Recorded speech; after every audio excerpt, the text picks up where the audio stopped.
조합제 TV 시청자 여러분 안녕하십니까? 2023년 2월 17일 밤 11시 55분입니다. 윤석열 정부 들어오고 나서 가장 흐뭇한 장면 하나는 한일 관계를 더 악화시키지 않고 개선하려는 노력을 하고 있다는 점입니다. 일본 정부도 이에 호응하고 있습니다. 그런 가운데 코로나 이 규제가 해제되니까 한국 사람들이 일본으로 막 몰려가고 있습니다. 일본 입국자 중에서 나라별로 따지면 한국이 압도적으로 1등이라고 그럽니다. 이걸 보면은 한일 간의 갈등이란 게 이게 사실은 관념적인 것이고 우리의 삶 속에서는 두 나라 국민들이 서로 친밀하게 지내고 있다는 것을 알 수가 있습니다. 한국의 좌파 정치 세력과 이 지식인층 그리고 특히 이 법원에 있는 가짜 민족주의자들 이들이 한일 관계에 개입하지 않으면은 그대로 딱 두면은 한일 관계는 좋아질 수밖에 없고 서로가 서로를 존중하는 관계로 이제 힘도 커져가지고 우리가 당당하게 일본을 대할 수가 있습니다. 한일 관계의 정상화를 생각을 하면서 저는 김종필, 박정희 두 분을 생각합니다.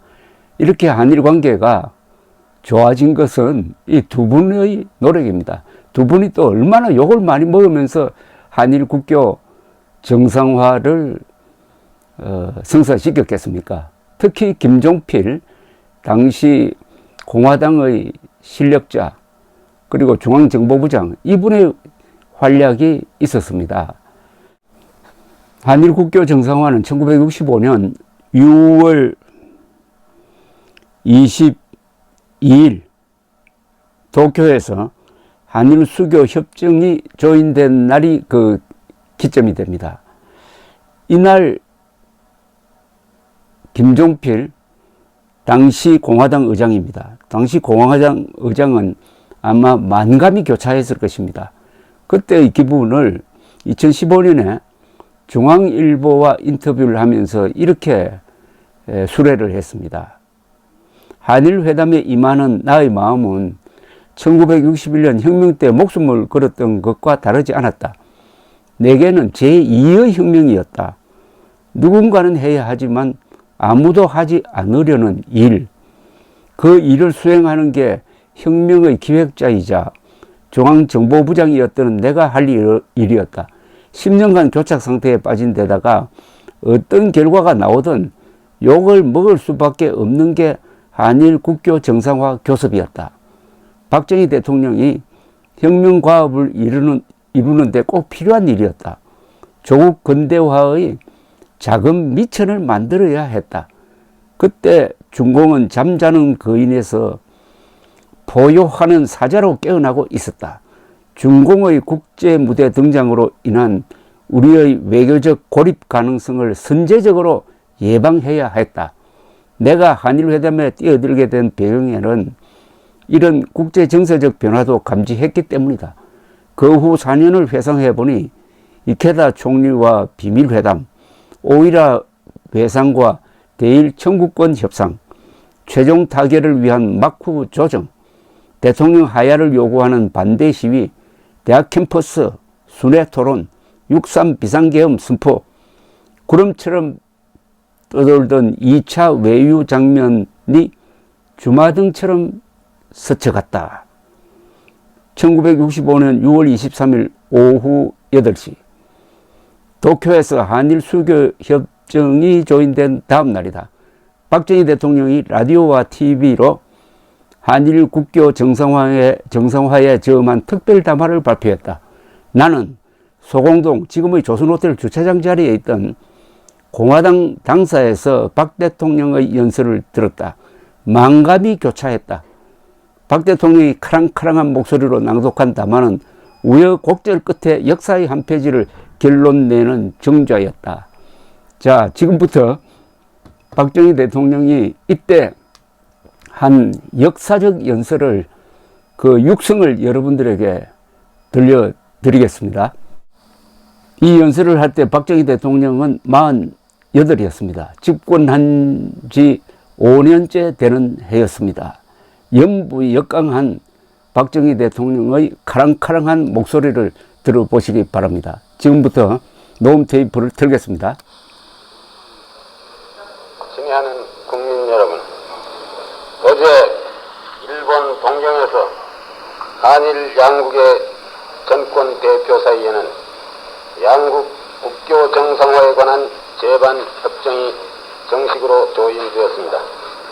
지난 14년 동안 우리나라의 가장 어렵고도 커다란 외교 숙제였으며, 또한 내가 지난번 선거 때 공약으로 내건 바 있는 이 문제가 마침내 해결을 본데 지음하여 나는 내가 가지고 있는 평소의 소신의 일단을 밝히고 국민 여러분들의 이해와 협조를 얻고자 하는 바입니다.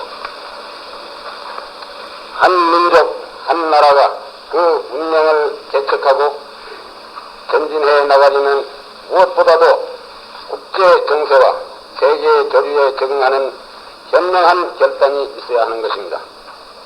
국제 정세를 도외시하고 세계 대세에 역행하는 국가의 진로 판단이 우리에게 어떠한 불행을 가져오고 말았는가 하는 것은 바로 2조 만렵에 우리 민족이 치른 뼈저린 경험이 실증하고 있는 것입니다. 오늘의 국제 정세는 우리로 하여금 과거 어느 때보다도 일본과의 국교 정상화를 강력히 요구하고 있는 것입니다. 오늘날 우리가 배치하고 있는 적은 바로 국제 공산주의 세력입니다. 이 공산주의와 싸워서 이기기 위해서는 우리와 손을 잡을 수만 있고 무엇이 될 수만 있다면 누구하고라도 손을 잡아야 하는 것입니다. 우리의 자유와 독립을 수호하고 내일의 조국을 위해서 도움이 될 수 있는 일이라면 참기 어려운 일이기는 하지만 과거의 감정도 참아야 하고 씻어버리는 것이 진실로 조국을 사랑하는 길이 아니겠습니까?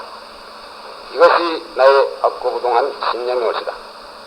더구나 중공의 위협이 나날이 증대해가고 있는 국제사회가 이른바 다원적 양상으로 변모하고 있는 이 시점에 있어서 우리의 위치를 명철하게 파악하고 반세기 전에 우리가 겪은 민족의 순환을 다시 뒤풀이하지 않기 위해서는 국가의 안전 보장과 민족의 번영을 기약하는 현명한 판단이 절실히 요청되는 것입니다. 지난 수십 년 동안, 아니 수백 년간 우리는 일본과 깊은 원한 속에서 살아왔습니다. 그들은 우리의 독립을 말살하였고, 그들은 우리의 부모 형제를 살상했고, 그들은 우리의 재산을 착취해 갔습니다. 과거만을 따진다면 그들에 대한 우리의 사무친 감정은 어느 모로 보나 울구대천이라 아니할 수 없습니다. 그러나 국민 여러분, 그렇다고 우리는 이 각박한 국제사회의 경쟁 속에서 지난날의 감정에만 집착해 있을 수는 없는 것입니다. 아무리 어제의 원수라 하더라도 우리의 오늘과 내일을 위해서 필요하다면 그들과도 손을 잡아야 하는 것이 국리민복을 도모하는 현명한 대처가 아니겠습니까?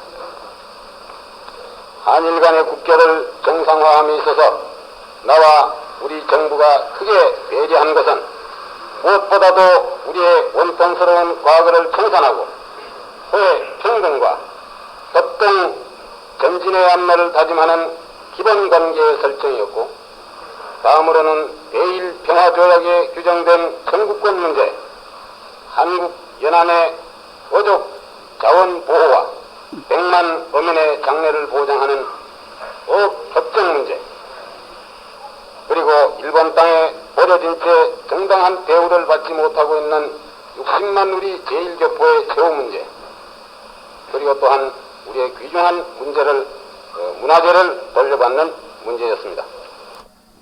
어떻습니까? 지금 박정희 대통령이 왜 국교 정상을 해야 되느냐 설명을 했습니다. 국제 공산주의와 싸우는 데 있어서 과거의 원한 관계에만 묻힐 수 없다.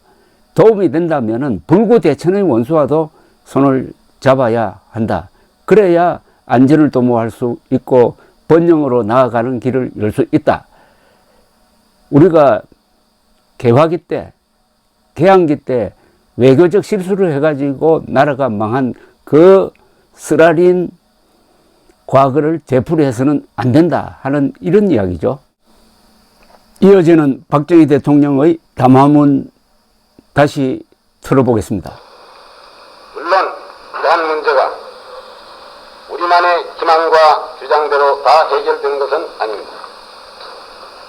그러나 내가 자신을 가지고 말할 수 있는 것은 우리가 처해 있는 재반 여건과 선진 여러 나라의 외교 관례에 비추어 볼 때 우리의 국가 이익을 확보하는 데 최선을 다했다는 사실입니다. 외교라는 것은 상대가 있는 것이고 또한 일방적 강요를 뜻하는 것이 아니기 때문에 그것은 어디까지나 이치를 따져야 되고 조리를 따져서 상호간에 납득을 해야 비로소 사결이 되는 것입니다. 우리는 이제 한일 간의 공동의 이익과 공동의 안전과 공동의 번영을 모색하는 새로운 시대에 접어들었는 것입니다. 양국은 비단 지리적으로 가깝다거나 역사적으로 깊은 관계에 있다는 것만이 아니라 극동에 있는 같은 자유국가로서 공동 문명의 길을 걷고 있는 것입니다. 이 공동의 관계는 보혜 평등의 관계요, 상호 협력의 관계이며 또한 상호 보완의 관계입니다. 한일 양국에 있어서 새로운 역사가 시작되는 이 순간에 우리가 깊이 반성하고 깊이 다짐할 점이 무엇이겠습니까? 그것은 바로 국민으로서의 자주정신과 민족의 주체의식이 건전하고 확고해야 하겠다는 것이며 또한 아시아에 있어서 만명의 상징적인 국가라는 자부와 긍지를 잊어서는 안 되겠다는 것입니다. 나는 우리 국민의 일부 중에 한일교섭의 결과가 군력적이니 저자생이 또는 군사적, 경제적 침략을 자초한다는 등 비난을 일삼는 사람들이 있다는 것을 알고 있습니다. 박정희 대통령은 새로운 한일 관계는 과거와 달리 상호 존중이고 상호 보완이다. 가장 중요한 것은 국제공산당과 대결하는 데 있어서 자유의 가치를 공유하고 있다. 그런 입장에 서서 새로운 역사를 만들어 가겠다. 그러나 국내에서 비판하는 사람들이 있다는 걸 잘 알고 있다. 어디까지나 우리는 민족 주체적 입장에서 이 문제를 봐야 한다. 라면서 자신을 비판하는 세력을 비판하는 이야기가 이어집니다. 심지어는 매국적이라고까지 구변을 하는 사람도 있습니다. 나는 지금까지 그들의 주장이 정부를 편달하고 정부가 하는 교섭의 입장을 강화하는데 도움이 될 수 있으리라는 점에서 이것을 호의적으로 받아들여 왔습니다. 그러나 만일 그들의 주장이 진심으로 우리가 또다시 일본의 침략을 당할까 두려워하고 경제적으로 예속이 될까 걱정을 한 데서 나온 것이라면 나는 그들에게 묻고 싶은 말이 있습니다. 그들은 어찌하여 그처럼 자신이 없고 피해의식과 열등이 당하는 사회에 잡혀서 일본이라면 무조건 겁을 집어먹느냐 하는 것입니다. 이와 같은 비굴한 생각, 이것이 바로 굴욕적인 자세라고 나는 지적하고 싶습니다. 일본 사람하고 맞서면 언제든지 우리가 먹힌다 하는 이러한 열등의식부터 우리는 깨끗이 버려야 합니다. 한 걸음 더 나가서 이제는 대등한 위치에서 오히려 우리가 앞장을 서서 그들을 이끌고 나가겠다는 우월감은 왜 가져보지 못한 것입니까? 이제부터는 이러한 적극적인 자세를 가지고 나가야 합니다. 하나의 민족 국가가 새로이 부흥할 때는 반드시 민족 전체에 넘쳐흐르는 자신과 용기와 긍지가 있어야 하고 적극성과 진취성이 넘쳐 흘러야 하는 것입니다. 오늘날 우리나라의 근대화 작업을 접먹는 가장 암적인 요소는 우리들 마음 한구석에 도사리고 있는 패배주의와 열등의식, 그리고 회영적인 소극주의, 바로 그것입니다. 또 하나 있습니다. 그것은 비생산적인 사이비 행세, 이것들입니다. 또 있습니다. 속은 텅텅 비고도 거칠에만 번지르하게 꾸미려 하는 소위 권위주의, 명분주의, 그리고 언행 불일치주의, 이런 것들입니다. 이러한 요소들은 하루바삐 과감하게 씻어버려야 합니다. 그리하여 자신을 가진 국민이 됩시다. 자신은 희망인 것입니다. 희망이 있는 것에 우리 민족의 힘이 솟아나는 것입니다. 이 대목 연설을 어떻게 생각하십니까? 대통령 연설이 이렇게 일부 국민을 향해서 비판적으로 쏟아지는 예는 그 뒤에는 좀 드뭅니다. 그동안에 한일 국교 정상화 반대 데모에 얼마나 시달렸는지 이분이 아마 가슴 속에 한으로 쌓여 있었을 것입니다. 그것을 상당히 직설적으로 표현을 했죠. 왜 일본 앞에서 이렇게 자신감이 없느냐? 왜 피해의식만 있느냐? 왜 열등감만 있느냐? 우리가 대등하게 맞설 수 있다는 그런 용기는 왜 가지지 못하느냐? 이걸 한탄합니다. 그런 명분주의, 그런 패배주의에서 벗어나야 한다. 라는 말로 그동안에 비판을 많이 받았던 그 응어리를 풀고 있는 듯 합니다. 하늘은 스스로 돕는 자를 돕는 법입니다. 응당한 노력을 지불함이 없이 공짜로 무엇이 되려니 또는 무엇이 생기려니 하는 이러한 생각은 자신력을 완전히 상실한 비굴한 사고방식입니다. 지금 일부 국민들 중에 한일 국교 정상화가 되면 우리는 또다시 일본에 침략을 당한다고 주장하는 사람이 있지만 이러한 열등의식은 깨끗이 버려야 하는 동시에 이와 반대로 국교 정상화가 되면 당장에 우리가 큰 덕을 볼 것이라는 이러한 천박한 생각도 우리에게는 절대 금물인 것입니다. 한마디로 한일 국교 정상화가 앞으로 우리에게 좋은 결과를 가져오느냐 또는 불행한 결과를 가져오느냐 하는 관건은 우리의 주체의식이 어느 정도 건재하느냐, 우리의 자세가 얼마나 바르고 우리의 각오가 얼마나 튼튼하느냐 하는 데 있다는 것입니다. 우리가 만약에 정신을 바짝 차리지 못하고 정부는 물론이거니와 정치인이나 경제인이나 문화인이나 할 것 없이 국리민복을 망각하고 개인의 사리사욕을 앞세우는 일이 있을진데 이번에 체결된 모든 협정은 그야말로 또다시 불행한 씨를 뿌리는 결과를 가져온다는 것을 2700만 우리 모든 국민 한 사람 한 사람이 다 같이 깊이 명심해야 할 줄 압니다. 나는 오늘 이 기회 박정희 대통령이 계속 강조하는 것은 민족 주체성과 자신감입니다.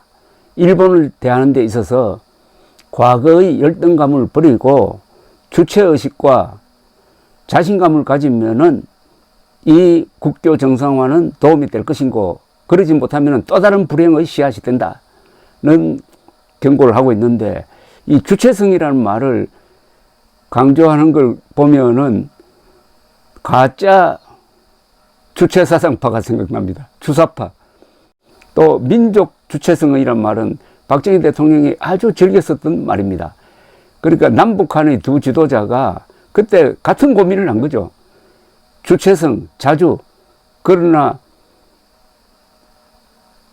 박정희는 그런 자주 주체성을 실력을 기르는 방향으로 중화공업을 건설한다든지 또는 민주주의의 토대를 만든다든지 경제 발전을 통해서 하려고 했고 이룩하려고 했고 그 민족 주체성의 혜택을 우리 국민들이 보도록 하는 전략을 짰다면은 북한에서 김일성이가 한 자준이 주체성은 한 사람의 존엄을 키우는 방향으로, 그러니까 모든 주민을 노예화해 가지고 김일성 혼자서 신이 되는 그런 방향으로 주체와 자주를 이용했다는 것이 그 뒤에 역사 발전이 보여주고 있는 바입니다.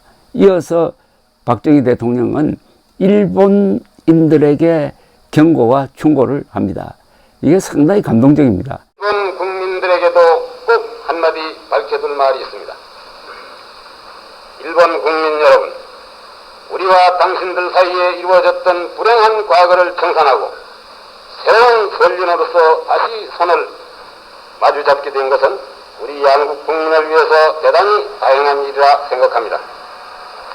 물론 과거 일본이 저지른 죄과들이 오늘의 일본 국민이나 오늘의 세대들에게 전적으로 책임이 있다고는 생각하지 않습니다. 그러나 정식 조인이 이루어진 이 순간에 있어서 침통한 표정과 착잡한 심정으로 과거의 구원을 억지로 억누르고 다시 손을 잡는 우리 한국 국민들의 이 헤아릴 수 없는 심정을 일본 국민 여러분들은 그렇게 단순하게 보아넘기거나 소홀히 생각해서는 결코 안 된다는 것입니다. 앞으로 우리 두 나라 국민이 참다운 설림과 우방이 될 수 있고 없는 것은 이제부터에 달려있는 것입니다. 이번에 체결된 협정문서의 조문 그 자체가 문제가 아니라 앞으로 당신들이 한국이나 한국 국민에 대한 자세와 성의 여하가 문제가 된다는 것입니다. 우리는 그것을 주시하고 있다는 것을 잊지 말아주기를 바라는 것입니다. 일본은 역시 믿을 수 없는 국민이다. 이러한 대일 불신 감정이 우리 국민들 가슴 속에 또다시 싹트기 시작한다면 이번에 체결된 모든 협정은 아무런 우위를 비니 못할 것이라는 것을 이 기회에 일본 국민 여러분들에게 거듭 강조해 두는 바입니다. 친애하는 우리 국민 여러분, 이제 남은 절차는 국회 비준입니다. 물론 국회는 국회대로 충분한 논의를 하겠지만 국민 여러분들께서도 특별한 관심과 참여의식을 가지시고 이 문제의 마지막 매듭에 현명한 판단과 아낌없는 협조가 있을 것을 나는 확신에 마지 않습니다. 감사합니다. 일본인들을 당신들이라고 부르면서 어떤 충고라 그럴까요? 어떤 경고를 한 이 말은 그 일제시대를 살았던 세대의 공통적인 착잡한 느낌이었을 것이라고 생각을 합니다. 1965년 6월 한일협정 조인에 저음한 박정희 대통령의 연설, 바로 그 9년 뒤인 1974년 8월 15일 8.15 기념식장인 국립극장에서 제1동포 출신인 문세광이가 권총을 가지고 행사장에 잠입했다가 박정희 대통령을 향해서 쏜 총탄이 바로 옆자리에 앉아 계시던 유경수 여사의 머리를 맞춰가지고 돌아가시게 한 그 사건과 연결됩니다. 그때 다나카 일본 수상은 조문 사절을 이끌고 왔습니다. 그러나 박정희 대통령은 부인이 일본 경찰의 관리 소홀로 파출소에서 문세광이가 권총을 훔쳐가지고 와가지고 부인을 이 사살한 사건을 한일 관계의 악화의 빌미로 삼지 않았습니다. 참았습니다. 박정희 대통령 시절의 한일 관계는 완전히 새로운 모습으로 되었습니다. 청구권 자금이 한국에 들어와서 포항제철을 만들고 한국 경제 발전의 일종의 동력원 역할을 했습니다. 그리고 1980년대에 들어가면은 전두환 정부가 그 길을 부르짖으면서 그 10년 동안 일본보다 경제 성장률이 3배나 높아지면서 일본을 따라잡을 수 있는 기반을 만든 게 1980년대 10년이었습니다. 이 1980년대 10년 동안에는 연평균 경제 성장률이 10.1%나 되었습니다. 그 기간 중에 경제도 성장하고 서울올림픽도 하고 그리고 6.25 선언을 통해서 직선제 개헌을 통해서 민주화를 하고 드디어 제6공화국의 문이 열리고 서울올림픽 성공하고 그걸 바탕으로 북방정책으로 나아가는 이 대장정에 있어서 1965년은 하나의 출발점이었다고 생각이 됩니다. 요사이 다행히 극장가에서 반일 또는 항일 영화가 흥행해서 참패하고 있다고 그럽니다. 이제 우리 국민들을 또 종족주의적인 반일 선동에 넘어가지 않을 만큼 성숙했다고 판단이 되니까 바로 58년 전의 일입니다. 58년 전의 박정희 대통령의 역사를 향한 이 카랑카랑한 연설이 새삼 위대하게 느껴집니다. 한일 간의 새로운 시대를 연 박정희 대통령과 그를 보좌한 김종필 두 분 다 이제 작고하셨는데 우리가 이제는 박수를 보내드릴 때가 아니냐 하는 생각이 들었습니다. 경청해 주셔서 감사합니다.